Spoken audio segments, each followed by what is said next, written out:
তোমার আকাশ তোমার বাতাস। তোমার আকাশ তোমার বাতাসে রানু ও ভানু, তৃতীয় এবং শেষ পর্ব। দু চার কথায় বলে দিই গল্প কতটা এগিয়েছে। রানু নামের বছর 12 এক বালিকা বারাণসী থেকে নিয়মিত চিঠি লিখত রবীন্দ্রনাথকে। কবি সেই চিঠি পেয়ে যথেষ্ট কৌতুক অনুভব করতেন। কবি তখন 58। দুজনের মধ্যে গড়ে ওঠে এক অদ্ভুত সম্পর্ক। বালিকা রানু দ্বিধা নিয়ে কবিকে জিজ্ঞাসা করে, আমি যখন তখন এসে তোমার লেখা থামিয়ে দিই, কত লোক তোমার লেখার জন্য অপেক্ষা করে থাকে। রানুর ভানুদাদা তখন উত্তর দেন, আমি খুবই ব্যস্ত কেজো মানুষ, আবার আমি নিষ্কর্মা অকর্মার ধারী, আমাকে এই দুভাবেই তোমাকে দেখতে হবে। রানু যেন ঠিক বুঝতে পারে না। কবি বলেন, তোমাকে সব বুঝতে হবে না, তুমি তো তুমিই ওগো, সেই তব ঋণ। এভাবেই চলছিল রানু ও ভানুদাদার দিনপঞ্জি। রানু এখন আর বালিকা নেই। কবিও বুঝতে পারছেন রানু আর বেশি দিন তার কাছে থাকবে না, চলে যাবে অন্য কারো কাছে। তাহলে কি আবার কবির জীবনে নেমে আসবে নিঃসঙ্গতা? তারপর তৃতীয় তথা শেষ পর্বে রানু ও ভানু। কবি জিজ্ঞেস করলেন, শোনো রানু, তুমি আমার সঙ্গে শিলং পাহাড় যাবে? রানু বলল, শিলং পাহাড়? সে তো খুব সুন্দর জায়গা, বাবা কি আমাকে যেতে দেবেন?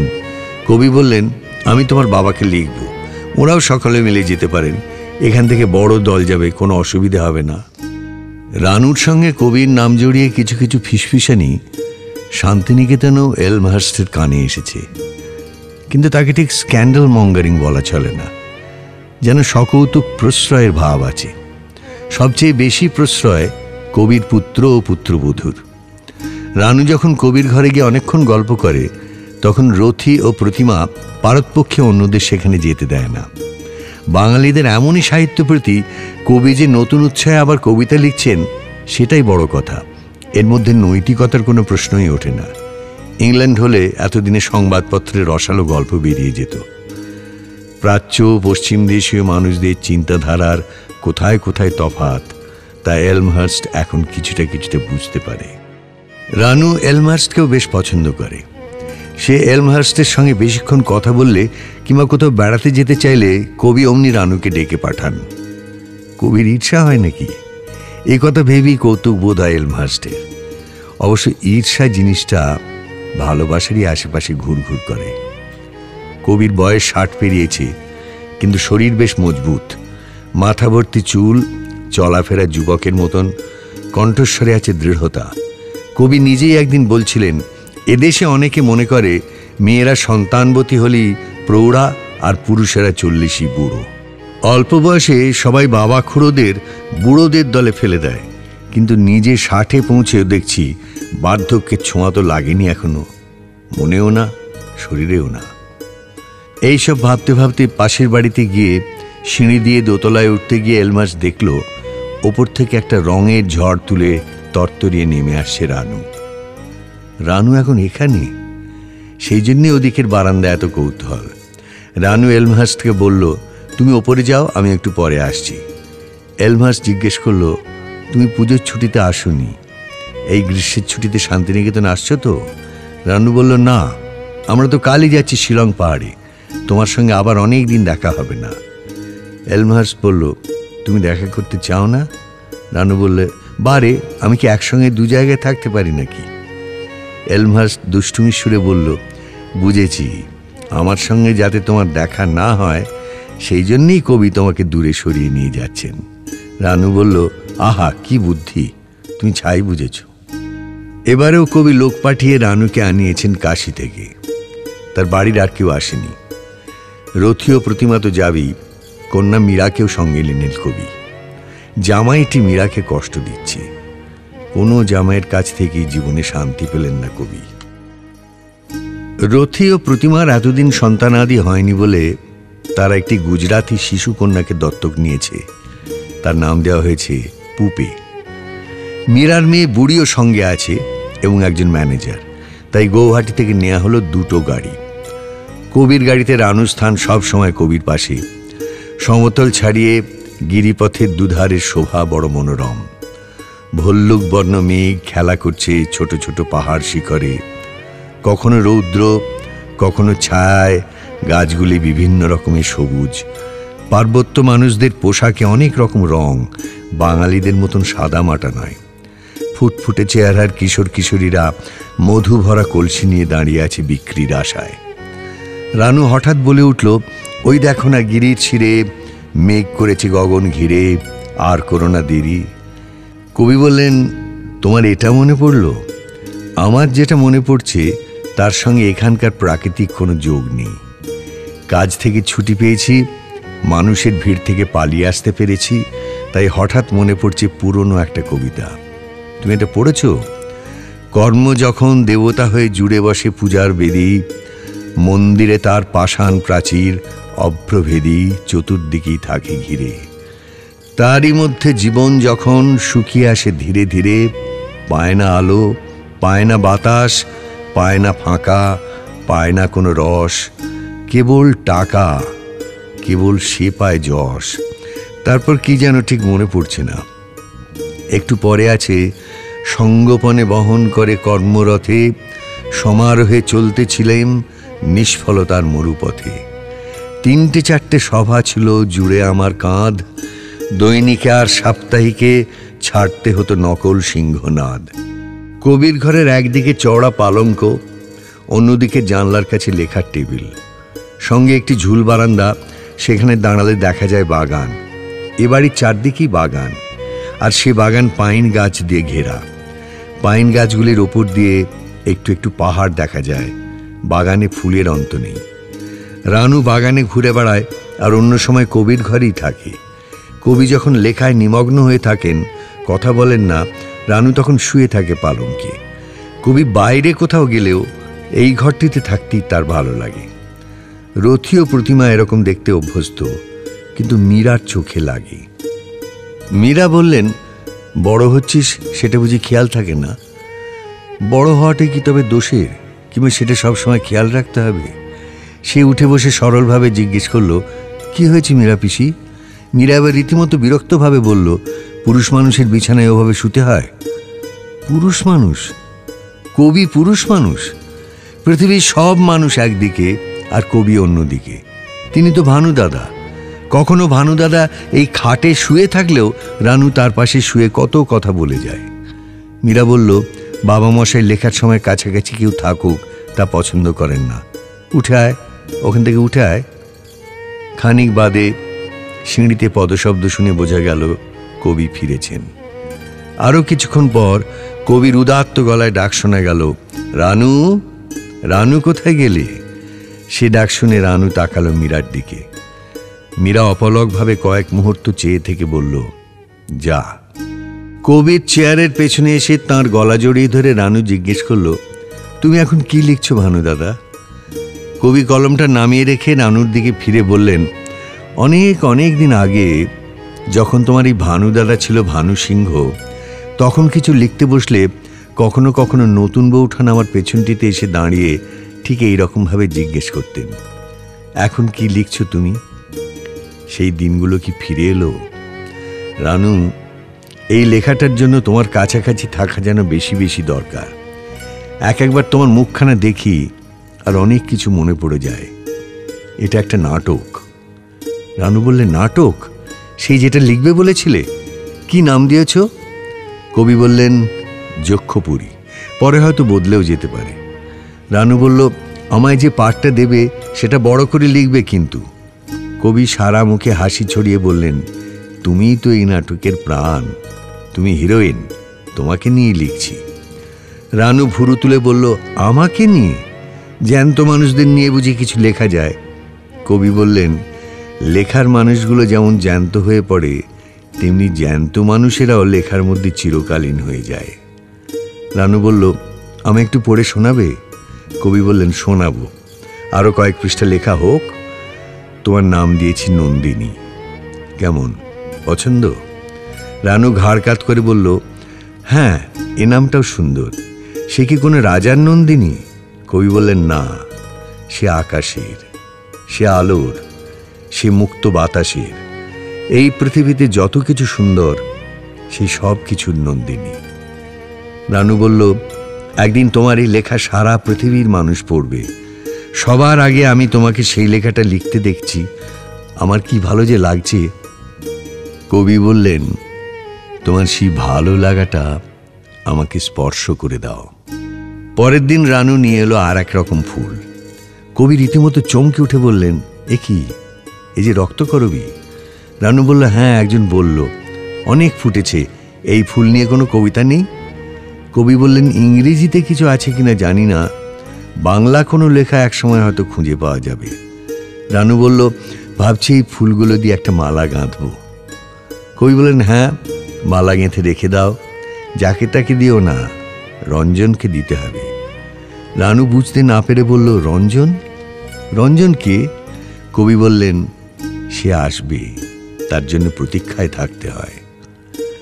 কয়েকদিন পর মাঝরাতেও রানুর ঘুম এলো না। এক এক রাতে এমন হয়, ঘুম যেন নিরুদ্দেশে চলে যায়। পাশের খাটে মীরা তার মেয়েকে নিয়ে ঘুমিয়ে পড়েছে অনেকক্ষণ আগে। রানুর চোখ দুটি সম্পূর্ণ খোলা। এ ঘরে মস্ত একটা দেয়াল ঘড়ি আছে, তার পেন্ডুলামের টিকটিক শব্দ যেন বড় বেশি শব্দ করছে। ঘড়ির আওয়াজ বড় অদ্ভুত। দিনের অধিকাংশ সময়, এমনকি রাত্রিরেও তার আওয়াজ যেন খেয়ালই করা যায় না।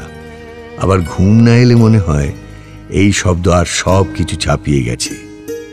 বেশ কিছুক্ষণ বিছানায় ছটফট করার পর রানু উঠে পড়ল। দাঁড়ালো গিয়ে সামনের দিকে ঝুল বারান্দায়। তার অঙ্গে ঢোলা রাত পোশাক। সন্ধ্যের পর খুব একচোট বৃষ্টি হয়েছে, এখন আকাশ নির্মেঘ, জ্যোৎস্নায় ধুয়ে যাচ্ছে বাগান। কোথাও কোনো শব্দ নেই, এ যেন আদিম পৃথিবীর রূপ। পাইন গাছগুলি দাঁড়িয়ে আছে ইতিহাসের প্রহরীর মতো। বাগানের ফুলগুলি এখন আলাদা করে চেনা যায় না, শুধু পাওয়া যাচ্ছে একটা মিশ্রিত সুগন্ধ। রানু দেখল, কবির ঘরে এখনো বাতি জ্বলছে। রাত তো কম হলো না, 2-3টে হবেই। কবি এখনো লিখে চলেছেন। এমন করলে মানুষের শরীর ট্যাঁকে। পা টিপে টিপে রানু চলে এলো কবির ঘরের দরজার কাছে। ভেজানো দরজা একটু ঠেলতেই খুলে গেল। ঘরের দুদিকে জ্বলছে 2টো বাতি। লেখার টেবিলে মাথা ঠেকিয়ে ঘুমিয়ে রয়েছেন কবি। ঝর্ণা কলমটা খসে পড়ে গেছে নিচে। রানু নিঃশব্দে সে কলমটা তুলে নিয়ে মৃদু কণ্ঠে ডাকল, ভানু দাদা। 3বার ডাকের পরই কবি সচকিতভাবে মুখ তুলে বললেন, কে? ও রানু, এসো। রানু বলল, রাত অনেক হয়েছে, তুমি ঘুমিয়ে পড়েছিলে। এমনভাবে ঘুমোলে ঘাড় ব্যথা হয়ে যাবে যে, তুমি বিছানায় গিয়ে শো, ওঠো ওঠো। কবি বললেন, ঠিক ঘুমিয়ে পড়িনি, আধো ঘুম আর আধো জাগরণের মধ্যে ছিলাম। এই অবস্থাটা বেশ মজার, অনেক কিছু দেখতেও শুনতে পাওয়া যায়। আমি নাটকটার অনেক না লেখা সংলাপ চরিত্রগুলির মুখ দিয়ে শুনতে পাচ্ছিলাম। রানু বলল, তা হোক, তুমি এবার শুয়ে পড়ো। কবি বললেন, হবে হবে, শোয়া তো আর পালাচ্ছে না, তুমি একটু বসো তো চুপটি করে, একটা গান শুনবে। কবির চোখে মুখে ক্লান্তির চিহ্ন মাত্র নেই। রানু সম্মতি জানাতেই তিনি গান ধরলেন, তোমায় গান শোনাবো, তাই তো আমায় জাগিয়ে রাখো, ওগো ঘুম ভাঙানিয়া, বুকে চমক দিয়ে তাই তো ডাকো, ওগো দুঃখ জাগানিয়া। এলো আধার ঘিরে, পাখি এলো নিড়ে, তরি এলো তীরে, শুধু আমার হিয়া বিরাম পায় না কো, ওগো দুঃখ জাগানিয়া। রানু বলল, ভানু দাদা, তবু আমি দুঃখ জাগানিয়া কথাটার মর্ম বুঝতে পারছি না। আমি যে তোমার তুলনায় কত সামান্য। কবি বললেন, না রানু, তুমি সামান্য নও। হয়তো তুমি বুঝতেই পারো না কতখানি মাধুর্য তুমি আমাকে দাও। রানু বলল, আমি আর কি দিই? আমি তো পাই 7 রাজার ঐশ্বর্যের চেয়েও বেশি। আমি কি বুঝি না যে তুমি কত বড়, কত ব্যস্ত, কত কাজের মানুষ? তবু যে তুমি আমার ছেলে মানুষই সহ্য করো। কবি রানুর হাত ধরে বললেন, তুমি যে তুমিই ওগো, সেই তব ঋণ, আর কেউ বুঝবে না। তোমার ভালোবাসা আমার কাছে বিশ্বের সর্বশ্রেষ্ঠ পুরস্কারের চেয়েও বেশি। রানুর ভেতরে যে আচ্ছন্নতার ভাব এসেছিল, সেটা কাটিয়ে দিয়ে সে আবার উচ্ছল গলায় বলল, আহা হা, এরপর চীন, জাপান কিংবা কামাস্কাটকা থেকে নেমন্তন্ন এলে তুমি আবার উধাও হয়ে যাবে। কতদিনের জন্য কে জানে। কবি বললেন, তা হয়তো যাব, তবু তুমি থাকবে, তুমি রবে নীরবে হৃদয়ে মম। রানুর বাবা ও মা কবিকে জানিয়েছেন তাঁরা রানুর জন্য পাত্র দেখা শুরু করেছেন। অবশ্য কবি নিজে যদি কোনো পাত্র নির্বাচন করে দেন, তার চেয়ে ভালো আর কিছু হতে পারে না। রানুর কলেজে পড়া এখনো শেষ হয়নি, এর মধ্যেই অন্যের বাড়ি চলে যাবে। অবশ্য কবির আপত্তি জানাবার কোনো মুখ নেই, কারণ তিনি তার নিজের 3 মেয়েরই বিবাহ দিয়েছেন রানুর চেয়েও অনেক কম বয়সী। রানুকে তিনি নিজের সঙ্গিনী করে রাখবেন কোন যুক্তিতে? একবার তিনি রানুকে একটা চিঠিতে হঠাৎ তার ভেতরের হাহাকারের কথা সম্পূর্ণভাবে প্রকাশ করে ফেলেছিলেন। লিখেছিলেন, তোমার জীবনে রানু যদি আমার মধ্যে সেই সদর দরজাটা খুঁজে পেতে, তাহলে খোলা আকাশের স্বাদ পেয়ে হয়তো খুশি হতে। তোমার অন্দরের দরজার অধিকার দাবি আমার তো চলবে না, এমনকি সেখানকার সত্যকার চাবিটি তোমার হাতেও নেই। যার হাতে আছে সে আপনি এসে প্রবেশ করবে, কেউ বাধা দিতে পারবে না। আমি যা দিতে পারি, তুমি যদি তা চাইতে পারতে, তাহলে বড় দরজাটা খোলা ছিল। কোনো মেয়ে আজ পর্যন্ত সেই সত্যকার আমাকে সত্য করে চায়নি। যদি চাইতো, তাহলে আমি নিজে ধন্য হতুম। কেননা মেয়েদের চাওয়া পুরুষদের পক্ষে একটা বড় শক্তি। সেই চাওয়ার বেগেই পুরুষ নিজের গূঢ় সম্পদকে আবিষ্কার করে। শঙ্কর যখন তপস্যায় থাকেন, তখন তার নিজের পূর্ণতা আবৃত হয়ে থাকে। উমার প্রার্থনা তপস্যা রূপে তাঁকে আঘাত করে যখন জাগিয়ে দেয়, তখনই তিনি সুন্দর হয়ে, পূর্ণ হয়ে, চিরনবীন হয়ে বেরিয়ে আসেন। উমার এই তপস্যা না হলে তাঁর তো প্রকাশের ক্ষমতা নেই। কতকাল থেকে উৎসুক হয়ে আমি ইচ্ছা করেছি, কোনো মেয়ে আমার সম্পূর্ণ আমাকে প্রার্থনা করুক, আমার খণ্ডিত আমাকে নয়। আজও তা হলো না। সেই জন্যই আমার সম্পূর্ণ উদ্বোধন হয়নি। কি জানি আমার উমা কোন দেশে কোথায় আছে। হয়তো আর জন্মে সেই তপস্বিনীর দেখা পাব। রানু এই চিঠি বারবার পড়েছে, আকুলভাবে কেঁদেছে, কিন্তু কোনো উত্তর দিতে পারেনি।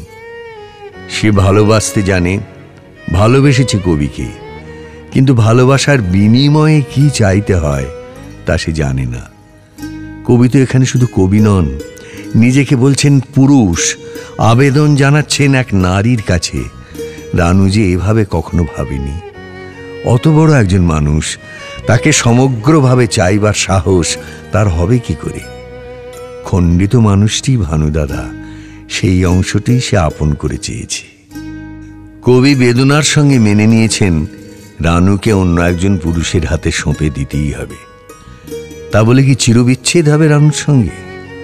বিশেষত তিনি সরজুকে একদিন আলাদা করে ডেকে বললেন, শোনো, রানুর যে যোগ্য হবে সে যেন রানুকে ভুল না বোঝে। ওর মধ্যে যে দুর্দমতা আছে তার সম্বন্ধেও অসহিষ্ণু হবে না। মুশকিল এই, এটা তো জানোই রানুর জীবনের মাঝখানে কেমন করে আমি একটা কেন্দ্র দখল করে বসে আছি। সুতরাং ওর যেখানেই গতি হোক, আমাকে সম্পূর্ণ বাদ দিয়ে চলবে না। তাতে সমস্ত ব্যাপারটাই জটিল হয়ে উঠবে। সেই জট যদি ছাড়ানো সম্ভব হতো, তাহলে সবই সোজা হতো। কিন্তু বেদনা পেতে যেরকম অসাধারণ পটু, তাতে ওকে কাঁদাতে আমার মন সরে না। ওকে সম্পূর্ণ সান্ত্বনা দেবার পথ আমার হাতে নেই। তবে কিনা আমার অন্তরের স্নেহ পাবার পক্ষে ওর ভবিষ্যতেও যাতে কোনো ব্যাঘাত না হয়, এই সম্ভাবনার কথাই আমি আশা করতে পারি। সরজু কবির পায়ের কাছে বসে পড়লেন। কবির প্রতি তাঁর এমনই ভক্তি যে কবির সম্মতি ছাড়া রানুর বিয়ে দেবার কোনো প্রশ্নই ওঠে না। লিম্বেডি নামে একটি ছোট দেশীয় রাজ্যে থাকার সময় এক রাতে তিনি এলমহার্স্টকে ডেকে বললেন, লিওনার্ড, আজ আমার মনটা বেশ খারাপ হয়ে আছে। কেন জানো? কারণটা শুনলে তুমি অবাক হবে। যে নাটকটা লিখছিলাম এতদিন ধরে, তার শেষ অংশে এসে গেছি, কালই সম্পূর্ণ হয়ে যাবে। আজই শেষ করা যেত, কিন্তু এতদিন যে চরিত্রগুলির সঙ্গে রয়েছি তাদের ছেড়ে দিতে ইচ্ছে করছে না। অথচ বিদায় দিতে হবেই, শুধু আর একটা দিন বিলম্বিত করা। এলমহার্স্ট বলল, নাটকটি পড়তে খুব ইচ্ছে হচ্ছে, শিগগিরই অনুবাদ হবে নিশ্চিত। কবি বললেন, তা হবে, সুরেন আগেই জানিয়ে রেখেছে। এই নাটক তো তোমাকে পড়তে হবেই, কারণ এটা তোমাকেই উৎসর্গ করছি। দারুণ বিস্মিত হয়ে এলমহার্স্ট বলল, আমাকে? নিজেকে খুবই ধন্য ও সম্মানিত মনে করছে অবশ্যই, কিন্তু জানতে কৌতূহল হচ্ছে কেন আমাকে উৎসর্গ করছেন। কবি বললেন, কারণ তুমিই তো এই নাটকের নায়ক। আরও বেশি বিস্মিত হয়ে এলমহার্স্ট বলল, মাই গুডনেস, নায়ক? আমি আপনার নাটকের? আপনি রসিকতা করছেন আমার সঙ্গে। কবি বললেন, তুমি রঞ্জন। নাটকের কেন্দ্রে আছে আমাদের রানু, তার নাম নন্দিনী। সে তোমার জন্য প্রতীক্ষা করে থাকে। আর জালের আড়ালে রয়েছে অদৃশ্য রাজা, রঞ্জনের সঙ্গেই তার প্রধান প্রতিযোগিতা। আমি এই নাটকটাকে ঠিক রূপক বলতে চাই না। এলমহার্স্ট বললেন, কিন্তু হুবহু বাস্তব চরিত্র নিয়ে কি শিল্প হয়? শিল্পে নিশ্চিত তার অনেক রূপান্তর ঘটে। কবি বললেন, তা অবশ্যই, তবে আমাদের তিনজনের আদলেই নাটকের মূল কাঠামোটি আমার প্রথম মনে আসে। রানু জানে না সেই আমাকে দিয়ে এই নাটকটি রচনা করিয়েছে। হয়তো তোমার কথা মাথার মধ্যে ছিল বলেই আমি রঞ্জনের মুখে কোনো সংলাপ বসাইনি। আপনি বলছেন রঞ্জনই এই নাটকের নায়ক, অথচ তার কোনো সংলাপ নেই? এরকম নাটক পৃথিবীতে আগে লেখা হয়েছে? বিশ্ব সাহিত্যের সব খবর তো জানি নে, স্বাভাবিকভাবেই এই আঙ্গিকটি লেখার সময় এসে গেল। অন্য সবাই রঞ্জনের কথা বলছে, সে আসবে আসবে, এসে পড়বে, কিন্তু শেষ দৃশ্যের আগে তাকে দেখা যাবে না, তখনও তার কথা বলার ক্ষমতা নেই। আশ্চর্য, ভারী আশ্চর্য। আপনি চাইছেন আমি নাটকটিতে ওই ভূমিকায় অভিনয় করব। আমার বাংলা উচ্চারণ ঠিক হবে না, তাই কি আপনি রঞ্জনের মুখে কথা বসাননি? কবি হাসতে হাসতে বললেন, সেটা একটা কারণ হতে পারে অবশ্যই, তবে কারণ যাই হোক তা তো পাঠকদের জানবার কথা নয়। বাংলা নাটকে নায়করা বড্ড বেশি কথা বলে, লম্বা লম্বা লেকচার দেয়। আমার রঞ্জন বোবা নয়, তবু সে সংলাপহীন নায়ক। আরও কিছুক্ষণ নাটকটি বিষয়ে আলোচনা চলে। তারপর এক সময় এলমহার্স্ট বলল, গুরুদেব, আমার একটি নিবেদন আছে। এবার হয়তো শান্তিনিকেতন শ্রীনিকেতন থেকে আমার পাঠ চুকোতে হবে। আপনি ডরথির কথা জানেন, সে আর অপেক্ষা করতে রাজি নয়। আমিও এখন তাকে বিয়ে করে সংসার ধর্ম শুরু করতে চাই। কবি বললেন, এ তো ভারী সুখবর। তোমাকে আমি বেশি দিন ধরে রাখার কথা ভাবিনি। আমার ছাত্রকর্মীরা তোমার উপর বরাবরের মতো নির্ভরশীল হয়ে থাকবে, এ কখনো হতে পারে না। তুমি তাদের শুরুর কাজটি ধরিয়ে দেবে, তারপর তারা নিজের পায়ে দাঁড়াবে, এটাই তো ঠিক। আমার তো মনে হয় সেরকমভাবেই ওরা তৈরি হয়েছে। এলমহার্স্ট বলল, আমার যতদূর সাধ্য করেছি। কৃষি, পশুপালন ও স্বাস্থ্য ব্যবস্থা সম্পর্কে একটা চেতনা জাগ্রত হয়েছে, এখন কাজ চলতে থাকবে। কবি বললেন, তাতেই আমি খুশি। তারপর নিঃশব্দ হাসিতে মুখ ভরিয়ে চক্ষু নাচিয়ে বললেন, আমি আরও বেশি খুশি তোমার বিবাহ সম্ভাবনার কথা শুনে। আমার মন থেকে যেন একটা বোঝা নেমে গেল।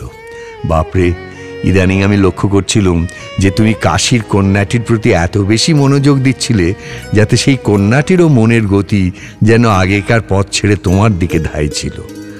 আমার পক্ষে ভয় পাওয়ারই কথা, তাই না? এলমহার্স্ট হেসে বলল, আপনার এই আশঙ্কার কোনো কারণই ছিল না। আপনি যেরকম একটা ত্রিভুজ প্রেমের ধারণ দিচ্ছেন, সেটা অলীক। মেয়েটির সঙ্গে আমার সম্পর্ক খানিকটা ভালো লাগার আর অনেকটাই কৌতুকের। তবে কিছুদিন ধরে আমার একটা কথা মনে হচ্ছে, সেটা বলবো? হয়তো এরকম কথা বলার অধিকার আমার নেই। কবি বললেন, বলো, প্রাণ খুলে বলো। এলমহার্স্ট বলল, আপনি অনেক বিষয়ে আমার সঙ্গে খোলাখুলি আলোচনা করেন, তাই বলছি। রানুর সঙ্গে আপনার সম্পর্কটা আমি বুঝি, খুবই মধুর, নির্দোষ সম্পর্ক। কিন্তু এখন রানুর বিয়ের কথাবার্তা চলছে। এখন বোধহয় আস্তে আস্তে আপনাদের মধ্যে একটা দূরত্ব তৈরি করাই ভালো। এত বেশি চিঠি লেখা, ঘন ঘন দেখা হওয়া, আপনি বাইরে গেলে ওকেও সঙ্গে নিয়ে যেতে চান, এতে ভুল বোঝাবুঝির সম্ভাবনা আছে। কবি বললেন, তুমি হয়তো ঠিকই বলেছ, কিন্তু ও যে অবুঝ, কান্নাকাটি করে, বারবার আমার কাছে আসতে চায়, তবু নিজেকে সরিয়ে নিতেই হবে।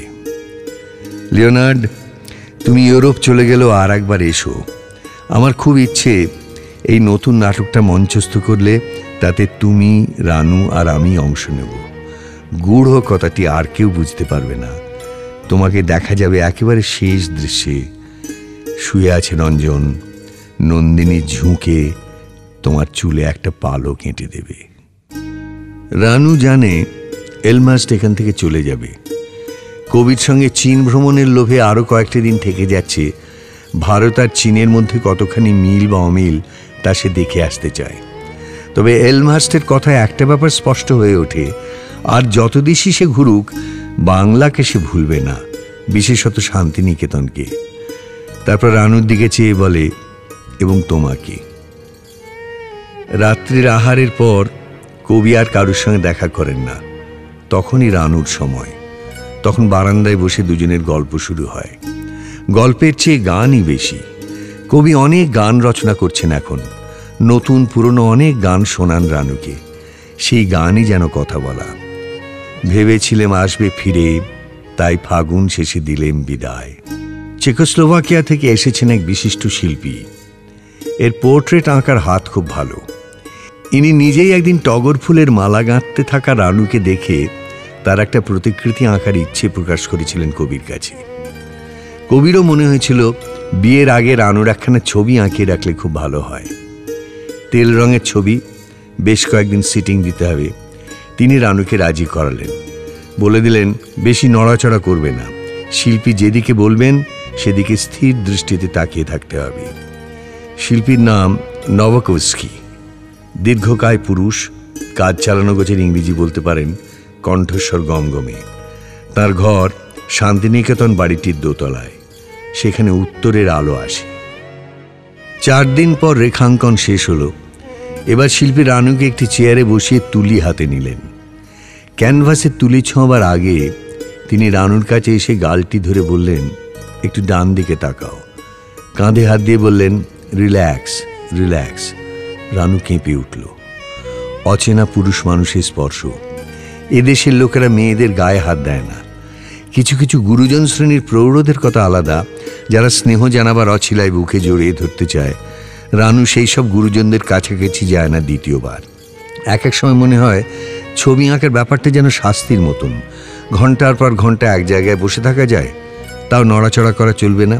একটু এদিক ওদিক হলে শিল্পী কাছে এসে গাল ধরবেন, কাঁধ ধরবেন, বুকে আঁচল ঠিক করে দেবেন, তাতে আরও অস্বস্তি। ছবি আঁকে এগিয়েছে অনেকখানি। ক্যানভাসে ফুটে উঠেছে স্পষ্ট রানুর আদল। ছবি আঁকার সময় শিল্পীর কথা বলা অভ্যেস। মাঝে মাঝেই বলেন, তোমার মতন এমন নীরব বাংময় চোখ আমি আগে আর কোনো নারীর দেখিনি। তোমার কোমরের গড়ন এমন নিখুঁত হলো কি করে? তুমি কি কাশীর গঙ্গায় সাঁতার কাটো? তোমার আঙুলগুলি ঠিক চাঁপা ফুলের মতন। এসব শুনলে লজ্জারুণ হয়ে যায় রানু। মুখটা নিচু করলে শিল্পী দ্রুত কাছে এসে থুতনি ধরে তুলে দেন, তাকিয়ে থাকেন অনেকক্ষণ। একদিন বিকেল প্রায় শেষ হয়েছে, এবার আঁকা বন্ধ হবে। তুলি রেখে হাত থেকে রং মুছে শিল্পী রানুর কাছে এসে তার থুতনিটি ধরলেন।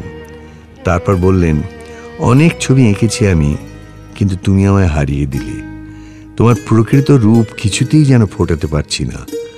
আমার সৃষ্টির চেয়েও জীবন্ত তুমি অনেক গুণ সুন্দর। হয়তো আমি যদি তোমায় একবার খুব নিবিড় করে কাছে পাই, একবার জড়িয়ে ধরে একটি চুম্বন করি। রানু উঠে দাঁড়িয়ে শিল্পীকে ঠেলে সরিয়ে ছুটে বেরিয়ে গেল। ছুটতে ছুটতেই মাঠ পেরিয়ে কবির বাড়িতে চলে এলো। সিঁড়ি দিয়ে উঠতে উঠতে দেখলো কবি নেমে আসছেন একা। রানু কবির বুকের ওপর ঝাঁপিয়ে পড়ে ফোঁপাতে ফোঁপাতে বলল, ভানু দাদা, আমি আর ছবি আঁকাবো না, তুমি আমাকে ওখানে আর যেতে বলো না। কবি হকচকিয়ে গিয়ে বললেন, কি হয়েছে? রানু বলল, ওই লোকটা। সে আর কিছু বলতে পারল না, শুধু কাঁদতে লাগলো। কবি একটুক্ষণ চুপ করে রইলেন। শরীর জ্বলতে লাগলো তাঁর, নিঃশ্বাস পড়তে লাগলো ঘন ঘন। তিনি কঠোর স্বরে বললেন, থাক, তোমাকে আর যেতে হবে না। আমি নভকোভস্কিকে নিষেধ করে দেব, দরকার নেই ছবির। রানুর পিঠে তিনি হাত বুলিয়ে দিতে লাগলেন। তারপর তাকে সামনে ফিরিয়ে দেখলেন তার সজল মুখ। এই মুখ কি রং তুলিতে ক্যানভাসে ফোটানো সম্ভব, কিংবা শব্দে শব্দে গেঁথে? সে রাতে কবি রানুকে আরেকটি গান শোনালেন। আমার মন চেয়ে রয় মনে মনে, হেরে মাধুরী। নয়ন আমার কাঙাল হয়ে মরে না ঘুরি, চেয়েছে বুকের মাঝে গুঞ্জরিত একতারা যে, মনোরথের পথে পথে বাজল বাঁশরি।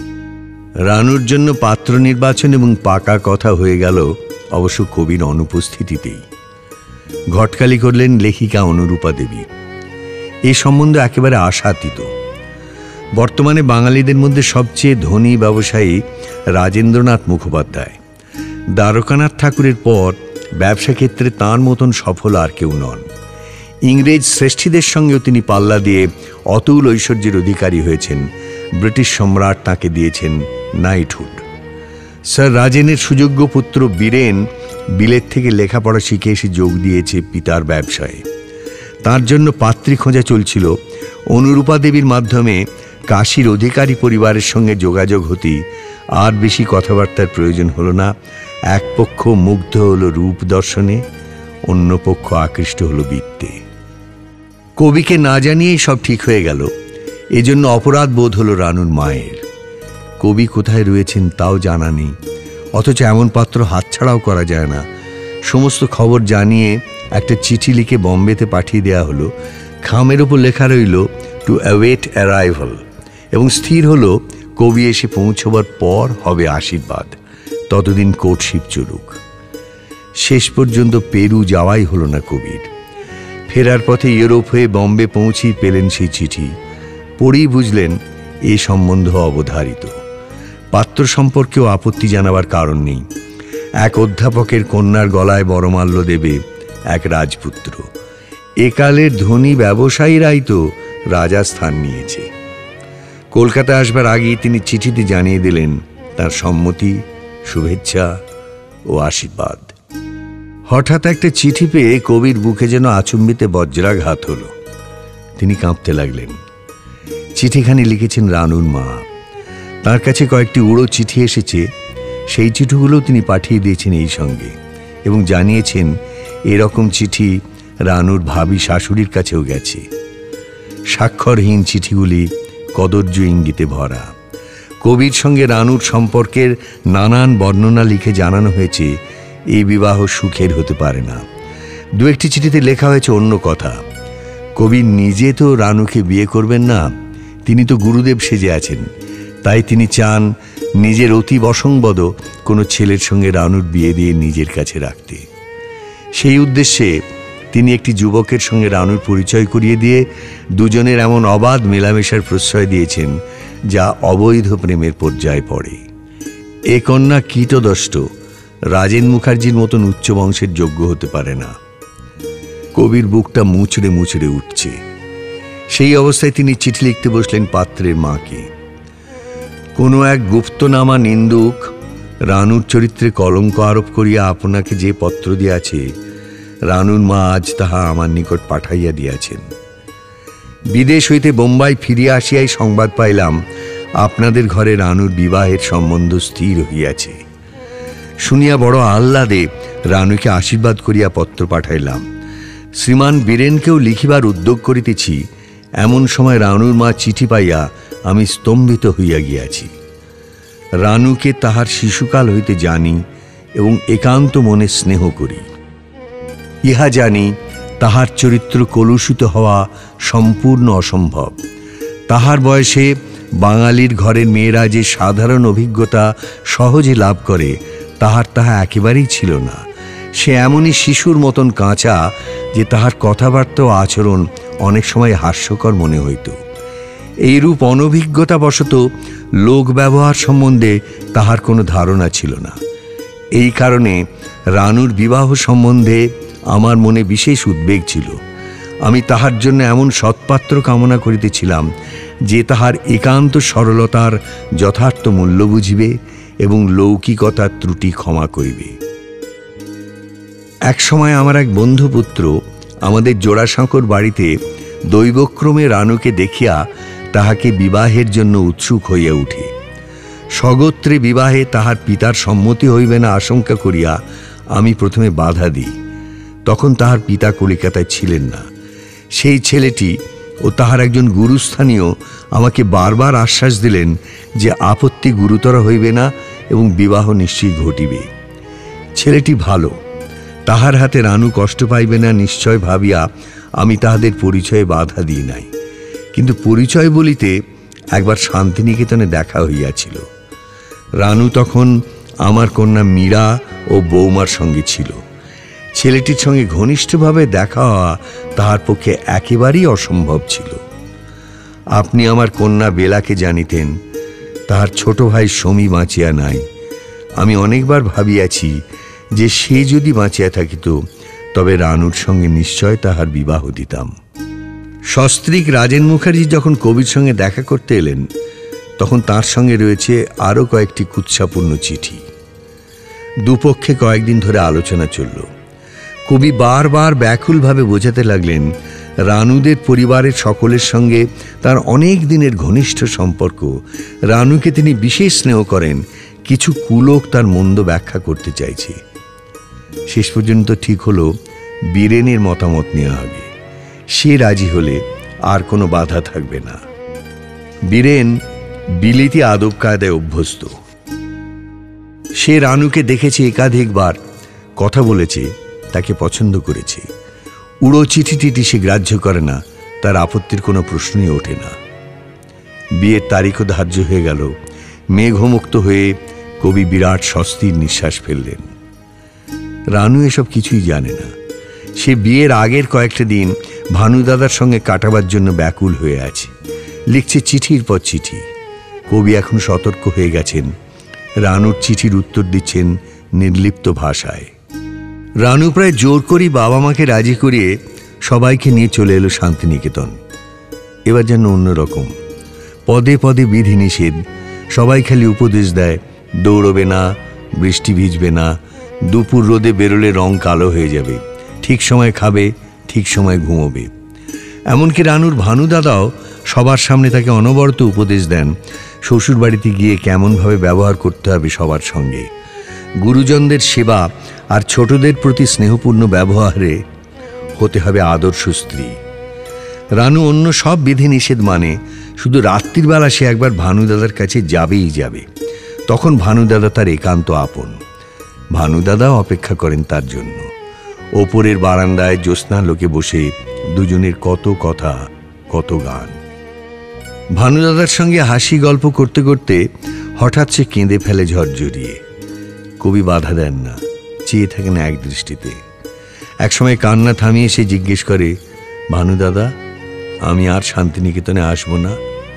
কবি বললেন, না এসে পারবে? তোমার স্বামীকে বুঝিও। রানু বলল, কি জানি ভয় করে, শুনেছি তার খুব কাজের নেশা। কবি বললেন, কাল হঠাৎ রাতে ঘুম ভেঙে গেল। মনে হলো সকালে উঠে তোমাকে আর দেখতে পাবো না। তোমার বাবা কলকাতায় ফেরার জন্য ব্যস্ত হয়ে পড়েছেন, বোধহয় তোমাদের সবাইকে নিয়ে চলে গেছেন। রানু বলল, তা কখনো সম্ভব? তোমাকে না জেনেই চলে যেতে পারি? কবি বললেন, অসম্ভবের কথাও এক এক সময় মনে আসে।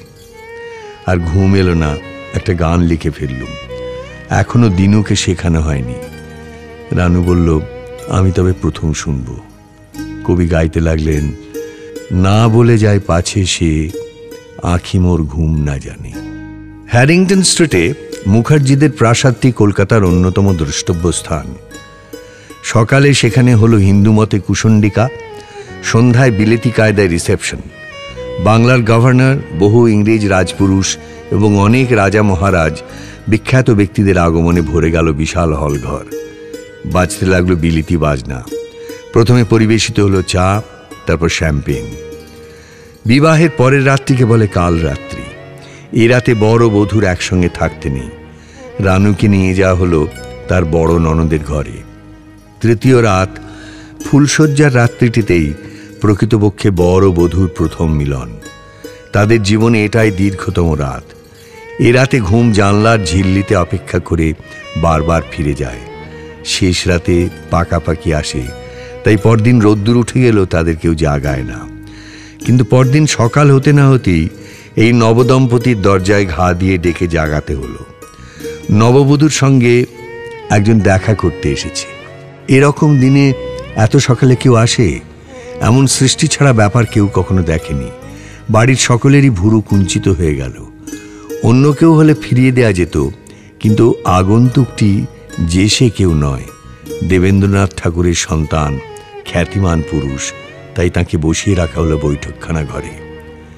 কবি সেখানে বসে রইলেন একা। অনাত্মীয় পরপুরুষের সামনে এই বাড়ির বউদের দেখা করবার প্রথা নেই। তবু কর্তারা যখন অনিচ্ছা সত্ত্বেও অনুমতি দিয়েছেন, নতুন বউকে পুরোপুরি সাজিয়ে গুছিয়ে পাঠাতে হবে। অনেকটা সময় লাগলো। বেগুনি রঙের ঢাকাই শাড়ি ও অনেক রকম অলঙ্কারে সজ্জিত হয়ে ননদিনী ও অন্যান্য মেয়েদের সঙ্গে রানু নেমে এলো নিচে। দাঁড়ালো ড্রয়িং রুমের দরজার কাছে, তার মাথায় ঘোমটা টানা। তাকে দেখা মাত্র কবি বুঝতে পারলেন কি ভুল করেছেন।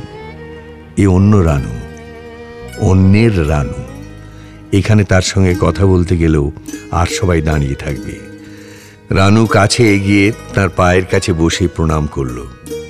এই তার প্রথম প্রণাম। কবি তার মাথায় হাত রেখে অস্ফুট স্বরে আশীর্বাণী উচ্চারণ করে বেরিয়ে গেলেন দ্রুত। কবি একদিন লোক মারফত চিঠি দিয়ে পাঠালেন, আজ সন্ধ্যেবেলা তিনি একটা থিয়েটার দেখতে যাবেন, সঙ্গে নিয়ে যেতে চান রানুকে। চিঠির ভাষা যেন আদেশের মতন। তিনি বীরেনকে আসতে বলেননি, শুধু রানুকে।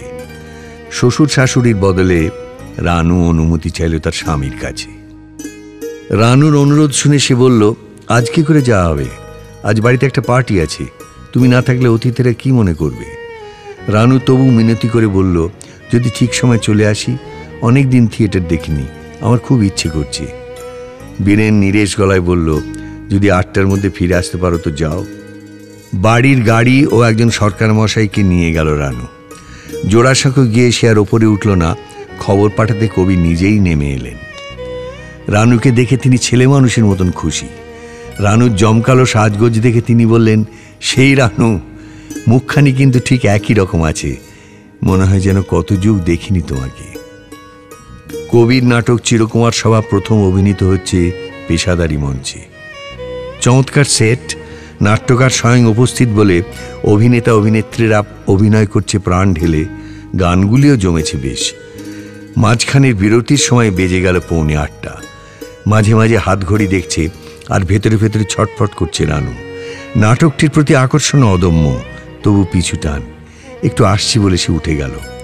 হলের ম্যানেজারের ঘরে গিয়ে সে টেলিফোন করলো শ্বশুর বাড়িতে। অন্য একজন ধরতে সে চাইল বীরেনের সঙ্গেই কথা বলতে। অন্য লোকটি কয়েক মুহূর্ত পরে বলল, সাহেব বলছেন তিনি ব্যস্ত আছেন, আমাকেই বলুন। রানু বলল, আমি যে নাটকটি দেখছি সেটা শেষ হতে খানিকটা দেরি হবে। রানু বুঝতে পারল বীরেন কাছেই দাঁড়িয়ে আছে, তবু সে ফোন ধরবে না। লোকটি রানুর কথা বীরেনকে রিলে করে শোনাচ্ছে। একটু পরে লোকটি জানালো, সাহেব বললেন অতিথিরা সবাই এসে বসে আছেন, মিসেস মুখার্জিকে বলো উনি না এলে খাবার পরিবেশন করা যাবে না। রানু পড়ল বিষম দোটানায়। কথা শুনি বোঝা গেল এখনই না ফিরলে বীরেন বিষম রাগ করবে, আর নাটক না দেখে মধ্যপথে চলে গেলে দুঃখিত হবেন কবি। এই নাটক শেষ হতে আরও অন্তত 1/4 ঘন্টা। কয়েক মিনিট দ্বিধায় দুলতে লাগলো রানু। কবির অনুমতি নিতেও তার পাশ হল না। মনস্থির করে দ্রুত পায়ে বেরিয়ে উঠে পড়ল গাড়িতে। ভানুদাদার কথা প্রায় মনে পড়ে। শান্তিনিকেতনের স্মৃতি হঠাৎ হঠাৎ ঝলসে উঠে অন্য সব কিছু ভুলিয়ে দেয়। তাকে চিঠি লিখি লিখি করেও লেখা হয় না, তার পুরনো চিঠিগুলি সে বারবার পড়ে। কবির সঙ্গে মাঝে মাঝে দেখা হয় রানুর, কখনো কোনো উৎসবে, পরিচিতদের বিবাহ বাসরে। সৌজন্যমূলক কথা হয় শুধু, যেন খুব দূরের মানুষ। চোখাচোখি হয়, তার মর্ম অন্য কেউ বোঝে না, রানু বুঝতে পারে। সেবারে সেই থিয়েটার হল থেকে কবিকে কিছু না জানিয়ে মধ্যপথে চলে আসার জন্য কবি খুব আঘাত পেয়েছেন, এখনো অভিমান করে আছেন। কিন্তু কবিকে সব অবস্থাটা বুঝিয়ে বলার সুযোগই সে পেল না এই পর্যন্ত। সেরকম নির্ভীত সান্নিধ্য আর পাওয়ার উপায় নেই। ক্রমে রানু মা হলো। প্রথমে একটি কন্যা, তারপর একটি পুত্র। নিজের সাজগোজের দিকে আর মন নেই রানুর। সে ছেলে মেয়ে দুটিকে অনবরত পুতুলের মতো সাজায়, তবু আশ মেটে না। এ বাড়িতে আসার পর থেকে তার এসরাজ বাজানোর পাট চুকে গেছে। বই পড়ারও সময় পায় না। ছেলে মেয়েদের ছড়া শেখায়, রামায়ণ মহাভারতের গল্প শোনায়। কিছু কিছু কর্তব্য পালন করে যেতে হয় অবশ্যই। স্বামীর সঙ্গে যেতে হয় পার্টিতে। সে সবচেয়ে ধনী বাঙালি পরিবারের বধূ, তার চালচলনে সামান্য বিচ্যুতি দেখাবার উপায় নেই। রানু বেশ ভালো ইংরেজি বলতে পারে। ইংরেজি সাহিত্য যথেষ্ট পড়েছে জেনে তার শ্বশুরমশাই বাড়িতে ইংরেজ অতিথি এলে পুত্রবধূকে ডেকে পরিচয় করিয়ে দেন। রানুর সঙ্গে বাক্যালাপ চালিয়ে যেমন বিস্মিত হন সাহেব মেমরা, তা দেখে তেমনি গর্ববোধ করেন তার শ্বশুর। দিনের পর দিন চলে যায়, মাসের পর মাস, বছরের পর বছর। মানুষের স্মৃতি যেন অনেকটা নদীর মতো, কখনো নিস্তরঙ্গ হয়ে থাকে অনেক নিচে, আবার কখনো জোয়ারের মতো ফুলে ফেঁপে উত্তাল হয়ে ওঠে। হঠাৎ এক সময় শান্তিনিকেতনের জন্য তার মন আকুলি বিকুলি করে ওঠে। নিজের ঘরে বসে সে যেন ছাতিম ফুলের গন্ধ পায়, যেন আম্রকুঞ্জের বাতাস এসে তার গায়ে লাগে। শুনতে পায় ছাত্রছাত্রীদের বৃন্দগান। চোখে ভাসে জ্যোৎস্নায় ধুয়ে যাওয়া একটা দোতলার বারান্দা। সেখানে কি কবি একা বসে আছেন? একদিন সে বীরেনকে বলল, আমরা একবার শান্তিনিকেতনে বেড়াতে যেতে পারি না? তুমি তো শান্তিনিকেতন দেখোইনি। বীরেন বলল, আমি পৃথিবীর বহু বিখ্যাত স্থান এখনো দেখিনি। শান্তিনিকেতনের এমন কি বৈশিষ্ট্য আছে? রানু বলল, আহা, শান্তিনিকেতনের সঙ্গে অন্য কোনো জায়গার তুলনাই হয় না। বীরেন বলল, সেটা কে তুলনা করছে তার উপর নির্ভর করে। রানু বলল, ওখানে আমার 2 দিদি রয়েছে। সুন্দরী শালিকাদের সঙ্গে কয়েকটা দিন কাটাতে ইচ্ছে করে না তোমার? একজন পুরুষ কোনো বিষয় অপছন্দ করলেও তা নিয়ে তর্কে যেতে চায় না, তাতে সময় নষ্ট। সোজাসুজি আবেদনটি প্রত্যাখ্যান করলেও স্ত্রীর মন খারাপ আটকাতে পারবে না। এ নিয়ে কয়েকদিন অশান্তি চলবে, তার চেয়ে অনিচ্ছা সত্ত্বেও মেনে নেওয়া ভালো। বোলপুর স্টেশনে জলকাদা ঠিক করছে। বীরেনের মুখ দেখলে মনে হয় তাকে যেন জোর করে তেতো ওষুধ খাওয়ানো হয়েছে। অভ্যর্থনা জানাতে রথী উপস্থিত। অনেক দিন পর রানু এসেছে, এবার তার খাতিরই আলাদা। সে এখন ভারতের এক প্রধান শিল্পপতি স্ত্রী। রানু তার স্বামীকেও সঙ্গে এনে বড় ভালো কাজ করেছে। তিনি সব ঘুরে টুরে দেখুন, তার জন্যই সাজিয়ে রাখা হয়েছে একটি আলাদা বাড়ি। সে বাড়িতে যেমন সর্বক্ষণ লোকজনের আনাগোনা, তেমনি কবির কাছেও যাওয়া হয় সদল বলে। একসঙ্গে চা পান ও কিছু কিছু গল্প হয়। কবি যেন অনেকটা নীরব হয়ে গেছেন, কথা বলতেই চান না। হঠাৎ হঠাৎ উঠে যান অন্য ঘরে। রানু লক্ষ্য করে কবি চুল আঁচড়াননি। তার দাড়িতেও যেন বেশি পাক ধরেছে। কিন্তু ইচ্ছে করলেও তো সে আর এখন কবির মাথায় চিরুনি চালাতে পারবে না। একদিন বিকেলে রানু জিজ্ঞেস করল, ভানু দাদা, তোমার নতুন গান শোনাবে না আমাকে? কবি বললেন, এমন হট্টমেলায় কি গান হয়? ইঙ্গিতটি স্পষ্ট। কবির রাত্রির আহারের পর তার কাছে আর কেউ আসে না। সেই রকম সময়েই তো বারান্দায় বসে কবি রানুকে শুনিয়েছেন গান, শুনেছেন রানুর এলোমেলো কথা, দেখেছেন তার কান্না। এবারে তো রানু সেই সময় একবারও আসেনি। দুজনের দৃষ্টিতে যেন একটা সেতু গড়া হলো কয়েক মুহূর্তের জন্য। তারপর রানু আলতোভাবে মাথা হেলিয়ে সম্মতি জানালো। একটা নির্দিষ্ট সময় বিজলি বাতি নিভিয়ে দেওয়া হয় বলে শান্তিনিকেতনে সবাই তাড়াতাড়ি শুয়ে পড়ে। একসময় ঘর ফাঁকা হয়ে গেল। রানুর সারা শরীরে একটা অস্থিরতার তরঙ্গ বইছে। এই সময় তার ভানু দাদার কাছে যাওয়ার কথা, কিন্তু সে একা যাবে। এখন কি একটা সম্ভব? তার সাহস হলো না। ভানু দাদা যা চাইছেন তা দেবার ক্ষমতা আমার নেই, নেই, নেই। অথচ ভানু দাদা অপেক্ষা করে বসে আছেন দোতলার বারান্দায়, অন্ধকারে, একা। তিনি নিশ্চিত ভেবেছেন রানু আজ আসবে। কবিরা কি সারা জীবনই এরকম অবুঝ থাকে? ভালোবাসা তাদের বাস্তব জ্ঞান ভুলিয়ে দেয়। রানুর মনের মধ্যে গুঞ্জরিত হচ্ছে সেই শিলং পাহাড়ের বাড়িতে শোনা একটি গান, তোমায় গান শোনাবো, তাই তো আমায় জাগিয়ে রাখো। ওগো ঘুম ভাঙানিয়া, বুকে চমক দিয়ে তাই তো ডাকো, ওগো দুঃখ জাগানিয়া। রানু এখন দুঃখ জাগানিয়ার সঠিক মানে বুঝতে পারে। কত সুখের স্মৃতির মধ্যেও জেগে ওঠে দুঃখ। শুধু দুঃখ জাগা নিয়ে তো নয়, কয়েকটি স্মৃতি যেন বুকের মধ্যে ঝড় তুলে দেয়।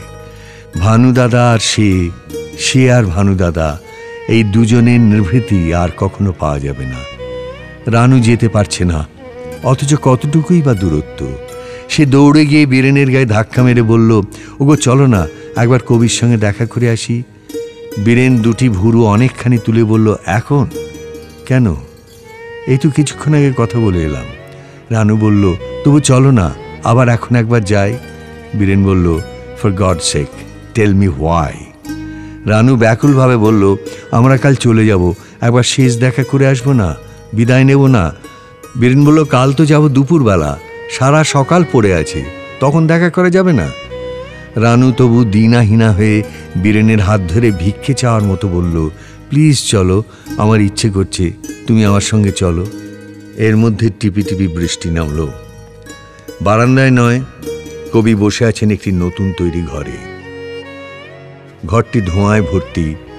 একটা বড় ধনুচিতে শিউলি পাতা পোড়ানো হচ্ছে, মশা তাড়াবার একটা নবতম উপায়। পায়ের শব্দে কবি ফিরে তাকালেন। কিছু বলতে গিয়ে থেমে গিয়ে রানুর পাশে বীরেনকে দেখতে পেয়ে ফ্যাকাশে গলায় বললেন, তোমরা এসেছো, বসো। বীরেনের এই ধোঁয়া সহ্য হয় না। সে জিজ্ঞেস করলো, আমি এই ধনুচিটা একটু সরিয়ে রাখতে পারি? কবি বললেন, হ্যাঁ হ্যাঁ, ঘরের ওই কোণটায়। তারপর জিজ্ঞেস করলেন, তোমরা এই সময় এলে, বিশেষ কিছু বলার আছে? বীরেনের কিছুই বলার নেই, সে তাকালো তার স্ত্রীর দিকে। রানু নতমুখী হয়ে বসে আছে, যেন তাকাতেও ভয় পাচ্ছে কবির দিকে। একটু পরে সে বলল, একটা গান শোনাবেন না? কবি বললেন, গান আজ আর হবে না, শরীরটা তেমন ভালো নেই। কবির যখন শরীর ভালো নেই, তখন তো আর তাকে জাগিয়ে রাখা উচিত নয়। বীরেন সঙ্গে সঙ্গে উঠে দাঁড়িয়ে বলল, রানু, তাহলে এখন আমরা যাই? রানুও উঠে দাঁড়িয়ে এই প্রথম কবির দিকে সোজাসুজি তাকিয়ে কাতর গলায় বলল, যাই। রানু আশা করেছিল কবি বলবেন, আরেকটু বসো, আগে যেমন বিদায় নিতে দিতেন না এক কথায়। এখন তিনি মুখে কিছুই বললেন না, মাথা নোয়ালেন সামান্য। এরপর আর সারা রাত রানুর ঘুম আসবে কি করে? নিদ্রিত স্বামীর পাশে সে ছটফট করতে করতে উঠে পড়ল ভোরের আলো ফোটার সঙ্গে সঙ্গে। কবি এই সময় বাড়ির সামনের প্রাঙ্গণে বসে প্রথম সূর্যের আলো গায়ে মাখেন। এইখানেই তাকে চা দেওয়া হয়। রানু প্রায় ছুটে গিয়ে দেখল, এই সাত সকালেও কবির সামনে বসে আছেন সুধাকান্ত। দুজনে চা খাচ্ছেন। পটে আর চা নেই। সুধাকান্ত উঠে গেলেন রানুর জন্য চা আনতে। সুধাকান্ত যাচ্ছেন, আর দেখা যাচ্ছে দূর থেকে হেঁটে আসছেন বিধুশেখর। মধ্যবর্তী এইটুকু সময়ের মধ্যে রানুকে তার নিজের কথা বলতেই হবে কবির কাছে। সে বলল, ভানু দাদা, কাল রাত্রিরে। কবি হাত তুলে তাকে থামিয়ে দিয়ে চেয়ে রইলেন তার মুখের দিকে। কবিও কি ঘুমোতে পারেননি কাল রাতে? তার চোখের নিচে ক্লান্তির কালো রেখা, দৃষ্টিতে জ্যোতি নেই, বসে থাকার ভঙ্গিটিও কেমন যেন ভাঙাচুরো। সময় নেই, আর সময় নেই। যে কথা অন্যদের সামনে বলা যায় না, সে কথা বলতে দেয় না অন্যরা। রানু দুদিকে তাকালো। বিধুশেখর হাঁটতে হাঁটতে একবার নিচু হয়ে মাটি থেকে কি যেন তুললেন। সুধাকান্ত এক পরিচারকের হাত থেকে নিল দ্বিতীয় একটি চায়ের পট। দুজনেই এখানে এসে পড়বে আর 1 মিনিটের মধ্যে। গাঢ় বিষাদ মাখা মুখ কবির। উষা লগ্নের অপরূপ আলোও তা মুছে নিতে পারেনি। তিনি এক দৃষ্টিতে চেয়ে আছেন রানুর মুখের দিকে। রানু আবার ব্যাকুলভাবে বলল, ভানু দাদা, তোমাকে শুনতেই হবে। কবি তাকে থামিয়ে দিলেন আবার। তিনি ভাঙা ভাঙা গলায় বললেন, রানু, তুমি আর আমাকে ভানু দাদা বলে ডেকো না। ভানু সিংহ হারিয়ে গেছে চিরকালের মতন, আর তাকে ফেরানো যাবে না। তুমি সুখী হও, তোমার স্বামীর পরিবারের গৌরব বৃদ্ধি করো। তোমার ছেলে ও মেয়েকে আমি আশীর্বাদ করি, তারাও যোগ্য হয়ে উঠে দেশের সেবা করুক। রানু দুহাতে মুখ ঢেকে ফেলল। কাঁপছে তার সারা শরীর। দূরে ঢং ঢং করে ঘণ্টা বেজে উঠল। রানুর বালিকা বয়সের দানে নির্মিত সেই ঘণ্টা। কবি চেয়ার ছেড়ে উঠে হাঁটতে লাগলেন। পিঠের দিকে দুহাত, শরীরটা যেন ঈষৎ বেঁকে গেছে, এর মধ্যে শিথিল হয়ে গেছে চামড়া।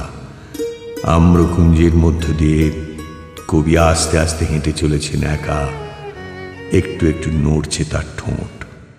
তুমি তো সেই যাবেই চলে, কিছু তো না রবে বাকি, আমায় ব্যথা দিয়ে গেলে জেগে রবে সেই কথা কি?